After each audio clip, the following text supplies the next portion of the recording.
What if the biggest challenge in retirement isn't money, markets, or even your health, but your identity? Today's guest says that for high achievers, retirement isn't just a finish line, it's a full-on reinvention, and she should know she's lived it, studied it, and now guides others through it. Welcome back to Your Retirement Planning Simplified. I'm your host, Joe Curry, and today I'm joined by Elizabeth Zelinka Parsons, a retirement transition expert and author of the book Encore, A High Achiever's Guide to Thriving in Retirement. Elizabeth, welcome to the show. Thank you, Joe. I really appreciate the opportunity to be here. All right. Well, we're excited to have you. As the name of the show implies, Retirement Planning Simplified. We do talk about retirement, but it's not all money. We love to hit on these other areas of retirement, which are in many cases even more important than the numbers. So I know that you're going to bring some good insights to our audience today. So we are excited to have you, to say the least. So maybe we could get started. You could share with us your journey from practicing law to writing your book Encore and guiding professionals to the next chapter. Kind of just, if you could lay out the journey for us and a little bit about, why you're the expert in this area. You got it. Absolutely. So it sort of really does go back to an earlier chapter in my professional life, when I was a lawyer practicing at a very, significant and large Wall Street law firm and, handling pretty heady deals and, working 80 hours a week in the process. And, so did that for the first 10 years of my professional life. And as happens with many women, that collided eventually with my role as a mother, and found myself one day with, a 3-year-old and an 18-month-old in an 80-hour-a-week job. And those things just weren't living together very happily. So I made the very difficult decision then, around the age of 35, to leave my law practice, which I had worked so hard to obtain, but, in favor of just getting my kids raised up a bit. And so I explained that very tough decision, which shocked all of my colleagues and friends, as, look, I'm front-ending my retirement. The way I look at it is I need the time now more than I'm going to need it later. And I have enough, financial cushion at the moment to buy myself a little time. So I'm just going to rewrite things for a while, and I'm going to figure it out as I go. I know I can always make money later. And so I, moved my family across the country, away from Washington, D.C. to Tucson, Arizona. And I just thought, as long as I had the financial piece solved for a period, that all the rest was a cakewalk. Right. And what I learned, rather suddenly after a few months post euphoria, of course it's fun at the beginning, having all the work. I suddenly was really lost. And for the first time in my life, I didn't know who I was or what my life was about beyond motherhood, which was wonderful, but not fully using me. I had lost really my sense of identity. I had lost all of my sources of intellectual stimulation. I'd walked away from a huge community of colleagues, really interesting challenges. My daily life structure had just gone poof overnight. And I was just completely unprepared for all of that. I just thought, the way many of my clients think now as they get close to retirement, as long as I've got money, all the rest of this is easy. Well, I have news. It is not. And, whether you're 35 or 65, it turns out that when you invest huge amounts of your time, energy, and identity into any worthwhile endeavor, letting go of it's hard, and replacing it is vital. And I don't mean replacing it necessarily with another job, but you still need stimulation, you need challenge, you need colleagues and community, you need the things that make your life rich, including even a new approach to the way you structure your days. So I lived through that very uncomfortable situation for a few years until I figured out a way to rebuild it all for myself. And that has led directly into the work I do now with people on the brink of this change who have this uneasy feeling that they might not quite have figured it all out, even though their bank accounts look great. Yeah. And it's interesting, because even though you were leaving your law practice, it wasn't like you were stepping into a retirement with nothing planned. Like, you still had obviously some pretty important priorities. And obviously that still didn't fulfill kind of a lot of, like you said, the community and those other pieces that were so important to who you were and what gave you that fulfillment, I guess. Yeah, you're exactly right. And I think that was one of my blind spots was, well, I'm going to be plenty busy. But, that word busy doesn't imply fulfillment. It just means you're busy.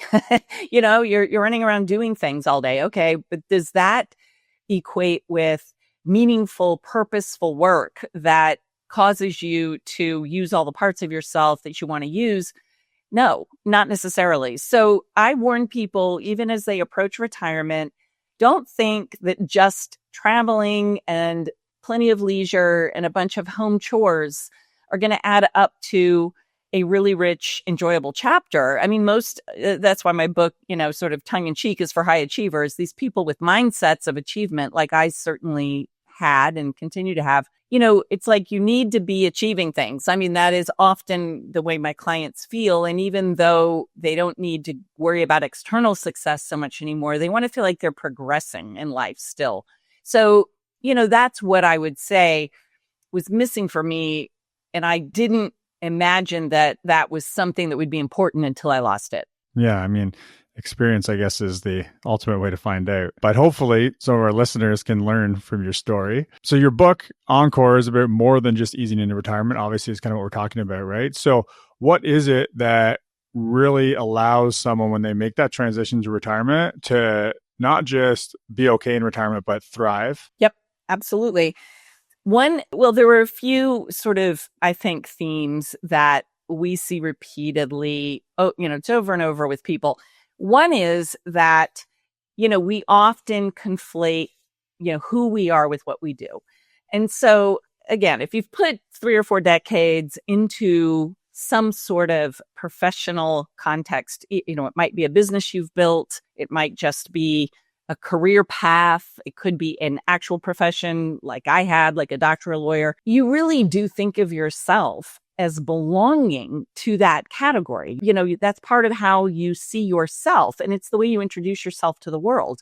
And therefore, it can feel like an existential threat to lose it.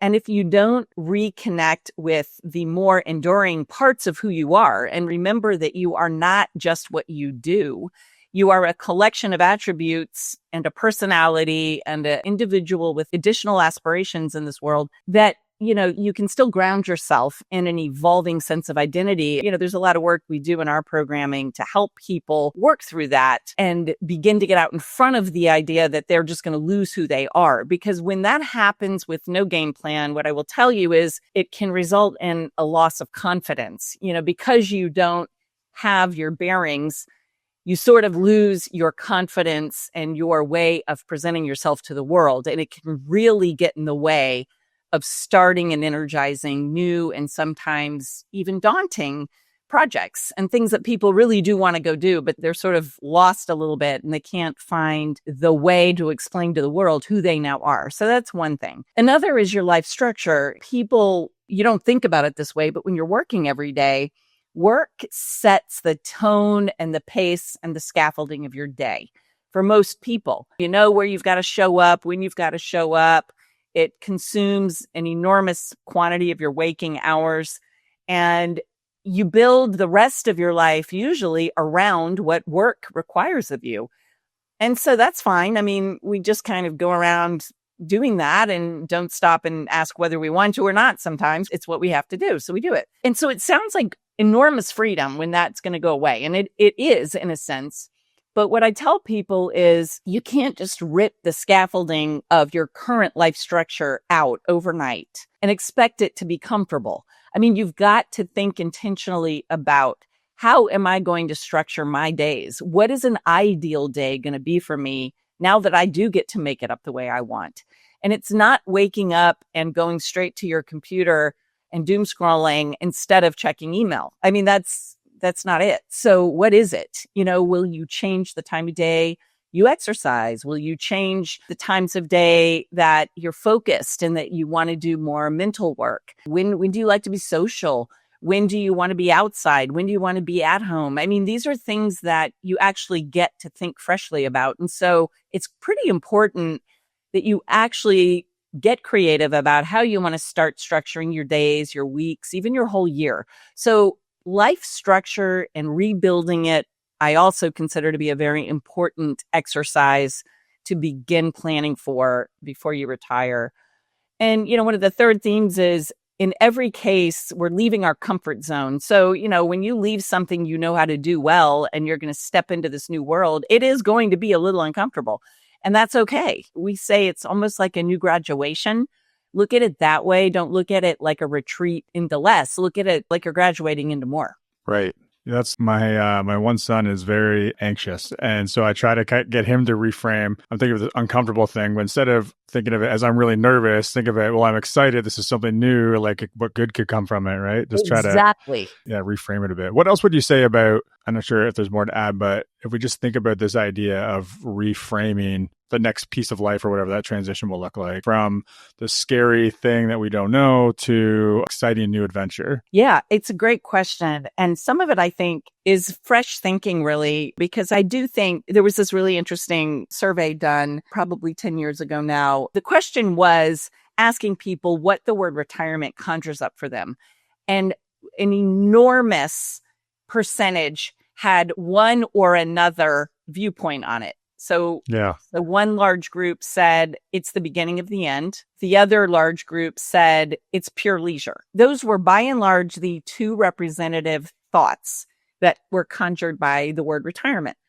And what I would say to people is neither of those is particularly satisfying. I mean, obviously the beginning of the end is a very negative, almost like, ooh, it's almost over.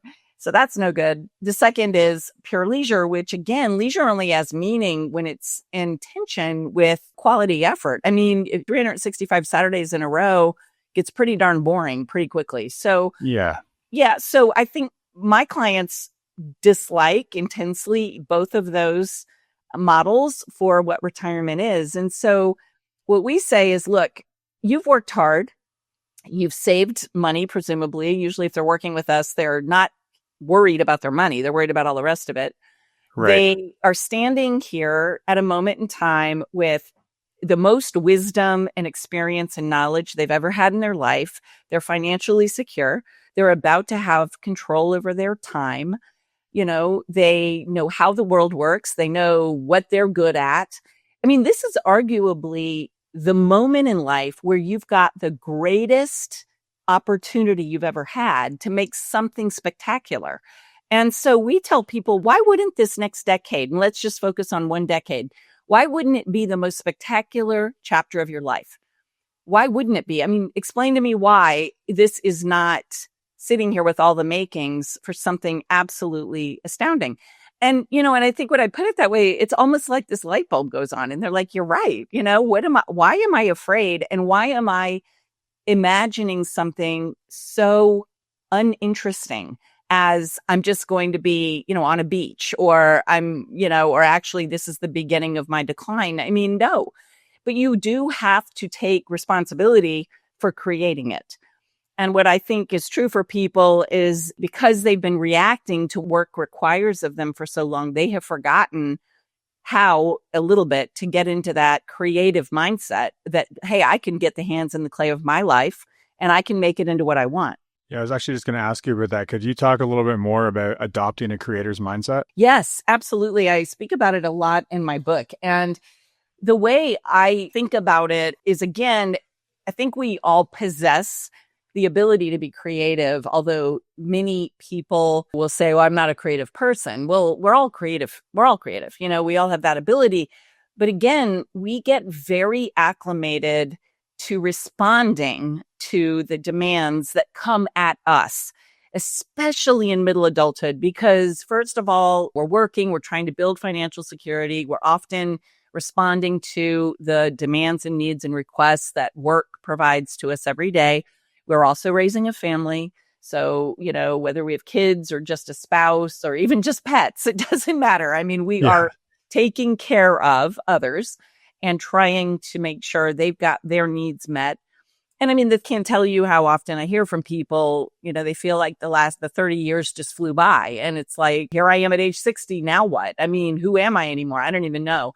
So I just remind people that we all have the ability to be creative, but you've got to start practicing at that. You've got to actually put yourself at the end of time periods and ask yourself this question. If this year or this month or even this week is fantastic, if I'm standing at the end of it and it's been fantastic, what has happened? What did I make happen? And that is a different way of thinking. Instead of sitting here in a moment waiting for things to show up to do, you have to put yourself forward in time and ask yourself what it is you want to have lived.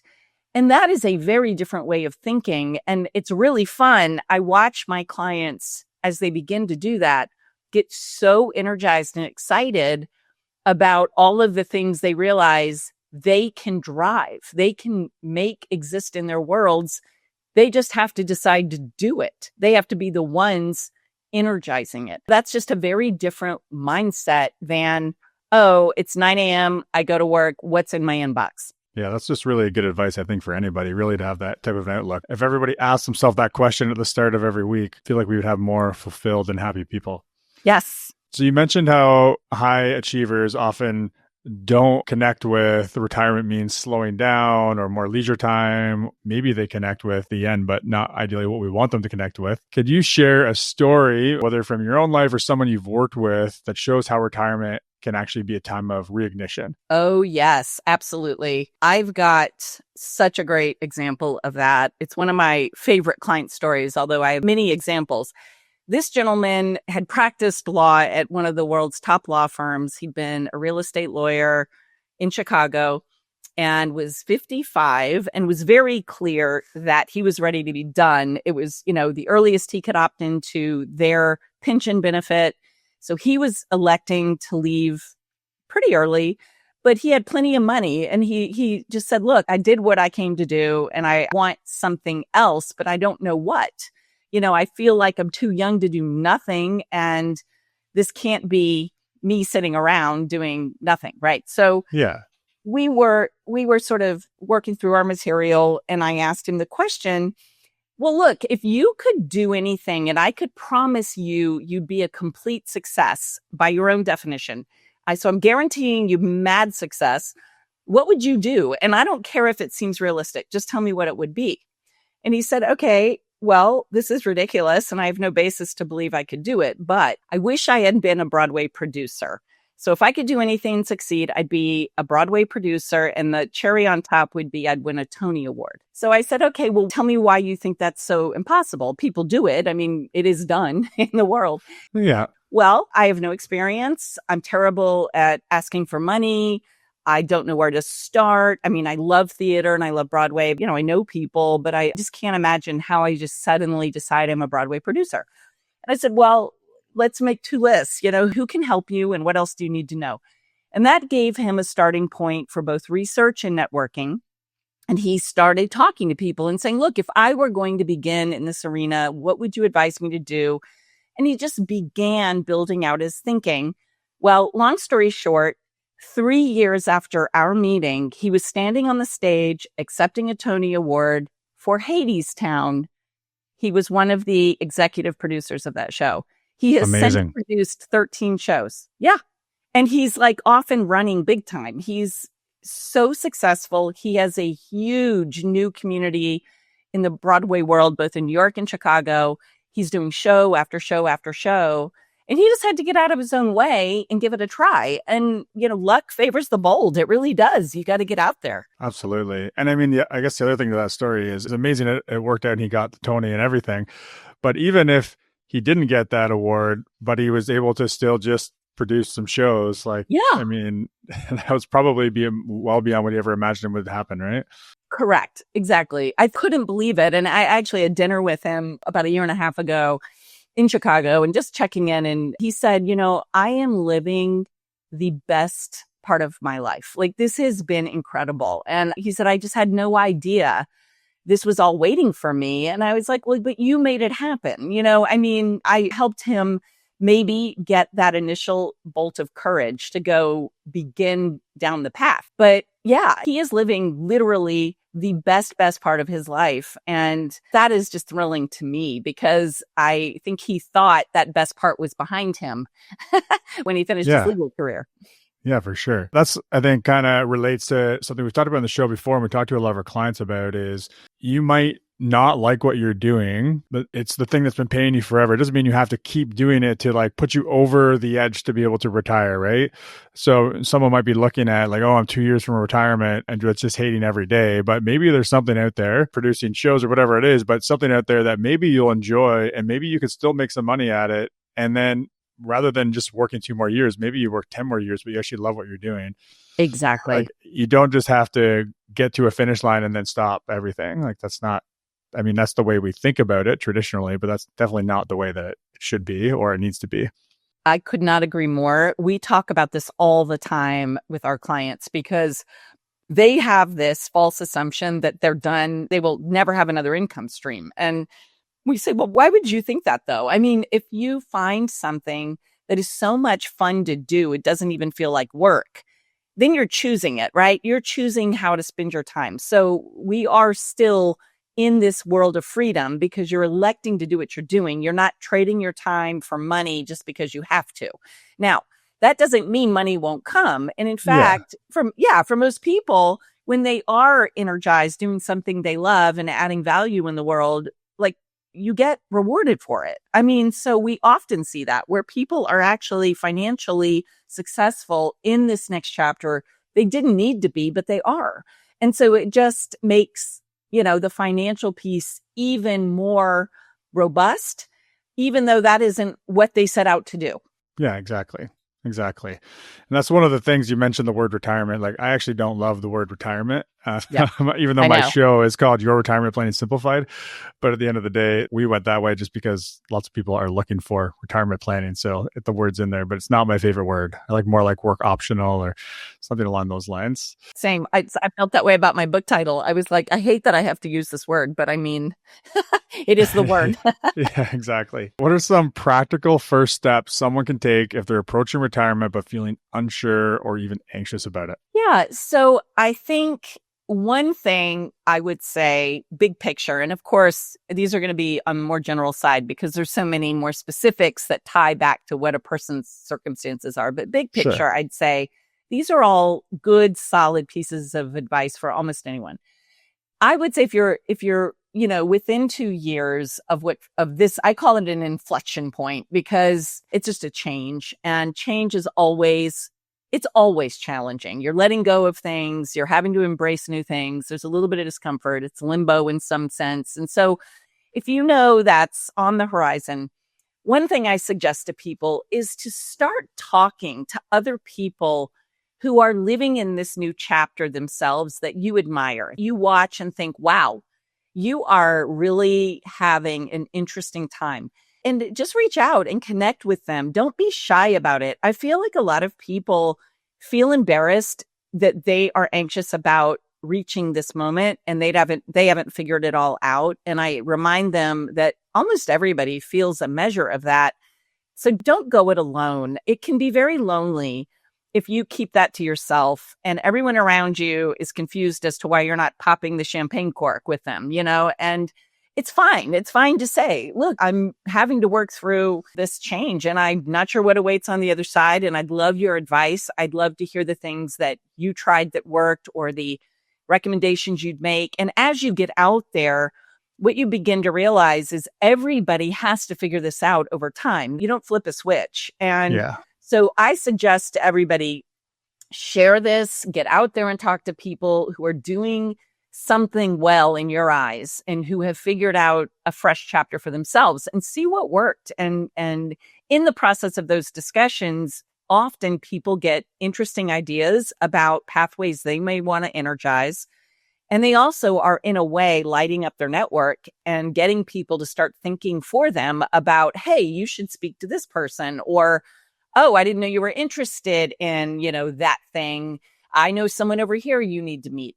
So that's always valuable. It's always valuable. Another piece of sort of fairly broad advice I give people is don't sort of walk around with tunnel vision about your skill set. So everybody knows they're good at the role they're currently playing because they're probably masters, right? They're ready to retire from it. So they've really seen it all. But remember that the skills you're applying this narrow lane are applicable in other places. So what I remind people, or ask actually people to think about, is to think of the times in their working lives when they have been most energized and notice what they were doing beyond the very technical parts of their role. For example, people might say, oh my gosh, I love it when I'm facilitating a group of people, or I love it when I'm counseling or mentoring one of my younger colleagues, or, I really enjoy writing complicated documents, whatever it is. And remember that you can still do those things in new ways, in new places, and think about where and how those might connect to other interests you have. That tunnel vision can be really limiting, so if you go into the world and say, well, I'm a finance lawyer, where else can I be a finance lawyer? Well, that's not going to work. Yeah. You've got to think about, well, what are the things you do that you love while you're being a finance lawyer, and think about where those things can still come alive. Yeah, that's perfect. And I mean, just thinking about this idea, exploring or trying new things, kind of makes me think of right now we're going through a transition in here where Lindsay, who produced the show up until like last week, she's just moved on, and she moved on because she's passionate about theater and she does act in local theater. And so this summer she has a show. So she was going to be off anyway all summer. And so she's decided to move on to do things will allow her to continue to pursue her passion for acting. And then my wife is actually coming in to help now produce the show and do a bunch of our marketing stuff. And she's been a nurse for almost 15 years, and she's got kind of a flair for being creative. And so this is something she's thought about doing for a long time, as far as like something where she can have a bit of a creative outlet. But she's always felt, I work so hard to go through school to be a nurse, and seems like I'm throwing it away. But anyway, so she's taking the jump now, at least part-time, to do something outside of nursing. But Love anyway, it. just two other examples of like, you don't have to just stick at the thing you're doing because you feel like you're committed to it. That's exactly right. And sometimes, I think more and more generationally, people are comfortable with the idea that you can have multiple career chapters, that we're not all necessarily stuck into one thing for 40 years. And I love that. I think it keeps life interesting and it keeps us growing. So I applaud both of them for taking those leaps into spaces that are kind of calling them, away from what they've been doing into something fresh. Yes. Couldn't say it any better. Elizabeth, this has been a great and a refreshing conversation. For listeners who want to learn more, where can they find you and your book and follow along? Oh, absolutely. So my LinkedIn is a very good central clearinghouse for, my business websites, my book. You can also go to highachieverretirement.com, and that'll take you straight to my website where my book is. It's all, my book's everywhere books are sold. So any and all of those places, you should be able to find me and helpful content, the book and other media. So yeah, I really appreciate the conversation. This has been a lot of fun. Yeah, it's been great. And so for all of our listeners, retirementplanningsimplified.ca.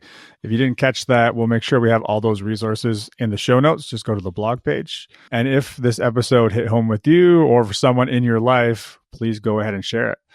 Elizabeth, thanks for joining us today. Really appreciate it. It was an absolute pleasure, Joe. Thanks for having me.